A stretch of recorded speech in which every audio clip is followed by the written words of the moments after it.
Merci de choisir la télé du 21e siècle pour vous informer, aimables téléspectateurs, les titres de cette grande édition. C'est désormais officiel, les nouveaux membres du bureau de la CENI sont dorénavant connus suite à un scrutin. Le défi qui attend ces derniers, c'est dans ce journal. Et puis nous ouvrirons un focus sur les marieuses dans le débarcadère de Teminetaï. Le quotidien de ces femmes, c'est dans ce journal. Pendant ce temps, à Davos, au sommet économique mondial, le FMI se prononce sur la croissance en 2019. C'est tout pour les titres. Bonsoir et bienvenue.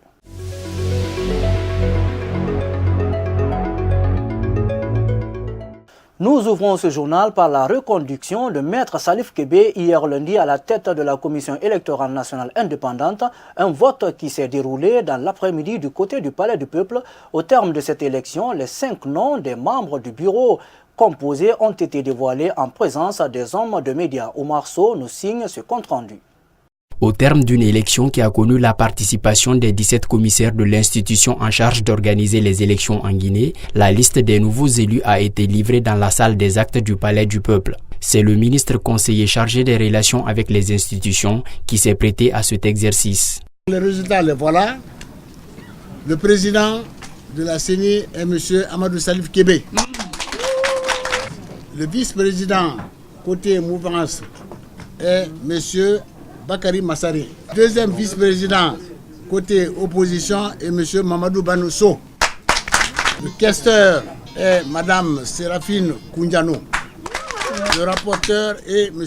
Youssouf Leno. Le nouveau président, réélu pour sa propre succession, entend s'atteler au défi en ce qui est de l'organisation notamment des élections législatives en Guinée. Les urgences qui s'y attachent sont entre autres le toilettage rapide du règlement intérieur pour l'adapter aux nouvelles exigences, la préservation des acquis des différentes élections organisées et l'identification des faiblesses de ces élections en vue de leur correction, la réorganisation de l'assistance technique interne, la mise en place des démembrements dans le respect rigoureux des critères. De nouvelles dispositions sont déjà envisagées par Maître Salif Kébé, des mesures qui visent à rendre plus efficace la gestion administrative au sein de la CENI. Le chantier est immense.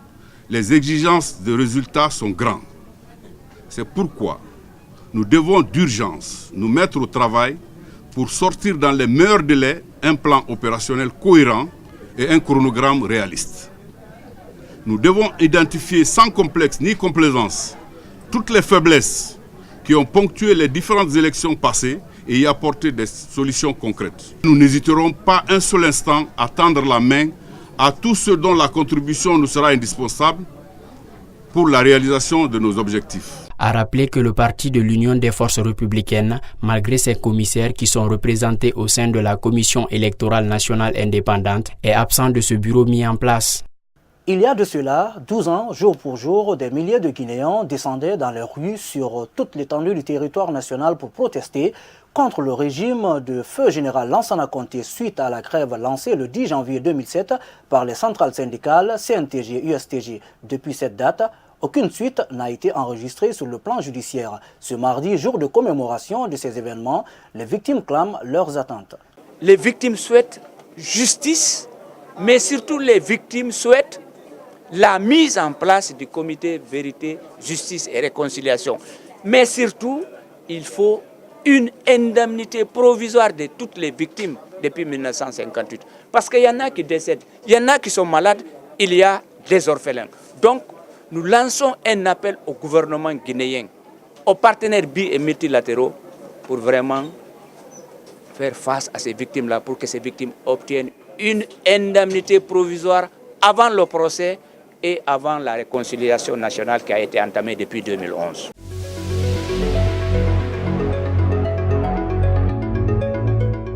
La drogue, une substance nuisible pour la santé de l'homme, est de nos jours très prisée, surtout par la couche juvénile. Les dangers liés à l'usage varient selon les types de drogue. En Guinée, selon les spécialistes, la drogue la plus consommée est le cannabis. Notre rédaction s'est intéressée à ce sujet. Suivez les précisions avec Kadiatou Chérif. La drogue est une molécule qui a un effet direct sur le cerveau, modifiant ainsi les perceptions et le comportement de l'individu. Elle agit sur le cerveau en ralentissant certaines fonctions ou sensations. Un ralentissement de la fonction respiratoire et l'endormissement sont souvent des effets secondaires de ces drogues. La drogue aussi peut être aussi définie comme étant une substance ayant également cette capacité de donner une fausse image de soi-même, où ils se disent qu'ils sont les plus intelligents. Si chacun d'entre nous savait que la drogue c'est une maladie, aucune d'entre nous ne touchera à la drogue. Par extension, l'alcool et le tabac peuvent être considérés comme des drogues. Elles accroissent les sensations et certaines fonctions organiques, comme le rythme cardiaque ou encore la sensation d'éveil. Au niveau du cerveau, le fumeur a une réduction de l'appétit. Au début, on peut avoir des nausées et surtout à la longue, c'est au niveau des vaisseaux du cerveau que les effets sont les plus importants. Avec l'athérosclérose, la même chose qui se produit au niveau du cœur. Les substances qui passent également dans le sang, lorsqu'elles sont absorbées, elles sont filtrées et concentrées au niveau du rein. Au niveau du rein, ça peut aussi entraîner des cancers à ce niveau. C'est pourquoi un tiers des cancers de la vessie sont attribuables à la cigarette. L'étude sur le terrain relève sur 1500 personnes actives, 750 ont touché à la drogue. Même constat dans une école privée de la place où le taux de pourcentage de consommation est de 10,67%, 443 ont touché sur les 1200 étudiants. À travers ce pourcentage de 78 personnes qui ont touché à la drogue, les données ont relevé que 10,45% du taux de consommation au sein de cette école. Et cela montre déjà que la consommation au niveau du milieu scolaire est trop élevée. Les drogues peuvent provoquer une mortalité par surdose, autrement dit l'overdose. C'est notamment le cas de l'héroïne. Les usagers de drogues injectables en intraveineuse s'exposent à un risque de transmission de maladies comme l'hépatite C ou le VIH. En Guinée, la drogue illicite la plus consommée est le cannabis. À long terme, la consommation du cannabis peut entraîner des conséquences sur les capacités cognitives.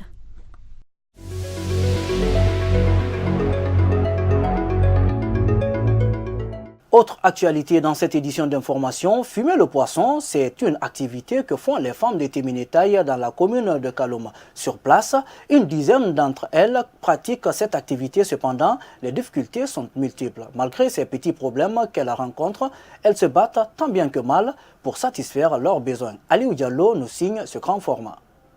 Timinitaï, située dans la commune de Kaloum. Ici, les femmes sont en action sous ces hangars en banco. Elles trient et fument le poisson. Cette activité dont certaines d'entre elles pratiquent depuis plus d'une vingtaine d'années est jusque-là moins soutenue. Parce que mon place dans un singeiki, du place n'a rien de déménager fait. Al mouraké de complet à mourir. Et mon a de déménager fait. Mon mousse de colon mouraké de complet à mourir. Moutan tobe, mourbe mengue nambe. Alpha konda kola mouna bebe amour fabe. Alpha konda kola ya kharagine fabe. Kola mo considéré kola mourou fabe yat. Parce que fait venir la Guinée tango mouta ya kare mukeli amunyanama. Mouta lamala mouta namini ya belgafri na mourou souyat. Parce que mouta ya kare mo politique kolo. Dans l'activité du fumage de poisson, quelques techniques sont mises en œuvre, telles que le positionnement du poisson frais dans les civières pour le chassage. Cependant, ces femmes demandent une amélioration de ces moyens.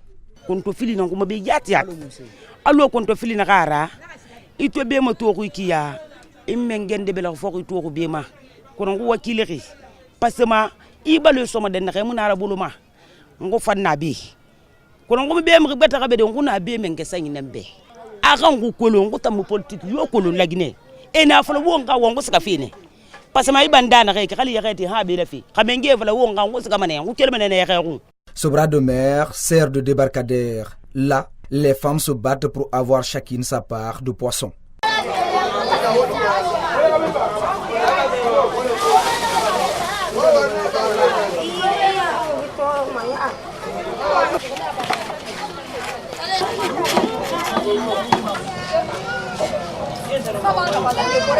Dans ce port artisanal, les femmes sont en coopérative. Leur collaboration avec les responsables du port se porte mieux. La pêche artisanale approvisionne la plupart des marchés guinéens. La rareté de poissons risque de survenir dans les mois ou années à venir si l'État ne prend pas de dispositions. L'activité de la pêche est menacée. Vous avez dû constater la rareté du poisson dans les différents marchés. Faute de quoi? Parce que c'est la mer elle-même. Tous les déchets sont versés à la mer. Donc les poissons ne font que s'éloigner de nous. Et la mangrove aussi qui sert le lieu de reproduction de ces poissons, les gens ont détruit cette mangrove aussi. Cette mangrove est menacée. Et donc vous avez vu la disparition de ces mangroves-là due forcément aux activités de la pêche artisanale. Et donc si l'État sait réellement que c'est la pêche artisanale qui est pourvoyeur du poisson, du produit halieutique dans nos différents marchés, l'État doit forcément venir à côté de ces artisans pêcheurs pour ne pas qu'on sente dans deux années à venir, il y aura crise de poissons dans les différentes préfectures de la Guinée. Les ordures plastiques là, ça joue sur les mammifères. Les mammifères là qui sont là, qui régulent la chaîne alimentaire du poisson. Donc les tortues, les lamantins, les dauphins, tout ceci là, si ça n'existe pas dans l'eau, il n'y aura pas de poisson. Le constat révèle selon ces acteurs que certains produits halieutiques sont aujourd'hui en voie de disparition. Il est donc temps pour les autorités de prendre des dispositions nécessaires pour éviter tout désagrément dans le domaine de la pêche artisanale.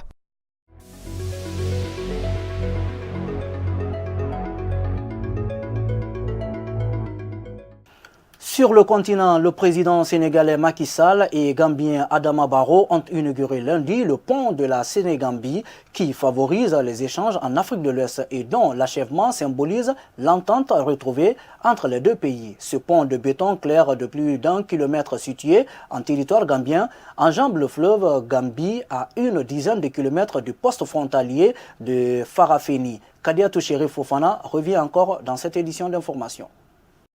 Les présidents sénégalais Macky Sall et gambien Adama Barrow ont inauguré lundi le pont de la Sénégambie qui favorisera les échanges en Afrique de l'Ouest et dont l'achèvement après des décennies symbolise l'entente retrouvée entre les deux pays. Cette inauguration intervient 2 ans jour pour jour après le départ en exil de Yaya Jammeh qui dirigea pendant plus de 22 ans la Gambie, petit pays anglophone enclavé dans le Sénégal, à l'exception d'une étroite façade côtière prisée des touristes. This magnificent bridge will henceforth be a major component of the Trans-Gambia corridor. A corridor that is essential for development, integration, trade expansion within the ECOWAS sub-region. Nous pouvons être fiers d'avoir transformé en réalité ce rêve de plusieurs générations. Le territoire gambien est un passage quasi obligé pour qui veut se rendre du nord du Sénégal à sa région sud, la Casamance, à moins d'effectuer un fastidieux détour de quelques 400 km. Mais la route transgambienne passant à une centaine de kilomètres à l'est de la capitale, Banjul, était jusqu'ici interrompue à mi-chemin par le fleuve, obligeant les véhicules à emprunter un bac, source de tracasseries et de nombreux retards selon les voyageurs et les transporteurs sénégalais. Sometimes you stay days, sometimes hours, but now it take you 5 minutes to be at Farafenni. So that's a life changes. That's a good thing for us, man. And we are very happy, we are very thrilled, very, very happy. L'ouverture de ce pont illustre le spectaculaire réchauffement des relations entre les deux pays longtemps marquées par des différences sur le transport, la pêche et les frontières, bien que leurs habitants aient en commun des langues, des origines ethniques et entretiennent de nombreux liens professionnels, familiaux ou commerciaux. Nous restons toujours sur le continent, précisément en Éthiopie, Addis Abeba, où la modernité prime de nos jours sur l'ancienneté, chose qui menace énormément les patrimoines historiques, surtout dans le secteur de l'immobilier. Partout, des immeubles naissent, favorisent ainsi la démolition de vieux bâtiments, souvenirs de l'empereur Haïlé Sélassié. Perranou est propriétaire de cette maison qui a été construite il y a plus d'1 siècle. La demeure est dans sa famille depuis 7 générations. Un héritage précieux, d'autant plus que c'est l'une des rares maisons toujours debout datant de l'Empire éthiopien. De nos jours, la plupart des constructions que vous voyez correspondent plus à de l'architecture européenne. La ville ne devrait pas négliger son histoire. La capitale éthiopienne a été fondée au XIXe siècle par l'empereur Ménélik II. À l'époque, des maisons comme celle de Beranou sont construites pour des notables proches de l'empereur. Mais aujourd'hui, avec le boom économique, l'Éthiopie construit majoritairement des gratte-ciel, souvent au détriment des anciennes bâtisses. Tadej va devoir quitter sa maison qui sera remplacée par un immeuble moderne. Nous attendons que le gouvernement fasse une estimation de la maison et nous donne une compensation. J'aurais préféré rester ici. C'est la maison de mon père.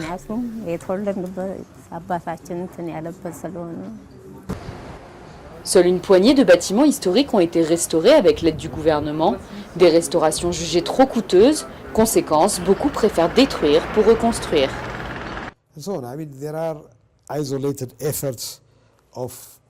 Des efforts isolés sont réalisés pour protéger et sauver ces bâtiments historiques, mais cela reste très limité. La protection des bâtiments historiques n'est pas une évidence.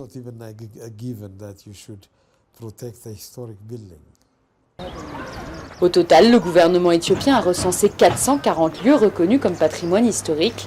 Problème, la plupart d'entre eux sont dans un état de délabrement avancé, faute d'entretien régulier.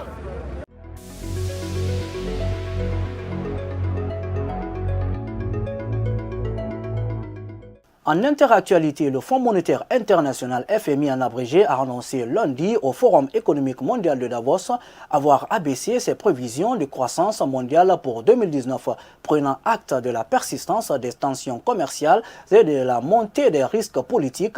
Il table désormais sur une croissance de 3,5% cette année, soit 0,2 points de moins que la précédente estimation d'octobre qui avait déjà été abaissée s'il laisse inchangées les estimations d'expansion pour les deux premières puissances, États-Unis et la Chine, et revoit en hausse la prévision du Japon. Le fonds se montre plus bien pessimiste sur la zone euro, 1,6% contre 1,9% estimé précédemment. Suivez Gita Gapiana, chef économiste au FMI. Political risks are clearly very important. And in France, we actually reduced our estimates, so we revised our forecast downwards slightly, but because of the LOS protests that we had towards the end of last year. I think what is significant, it is absolutely essential that this uncertainty is resolved sooner than later. Within the euro area, the significant revisions are for Germany, where production difficulties in the auto sector and lower external demand will weigh on growth in 2019. This update of the World Economic Outlook projects global growth at 3.5% in 2019 and 3.6% in 2020. That is 0.2 and 0.1 percentage point below last October's projections.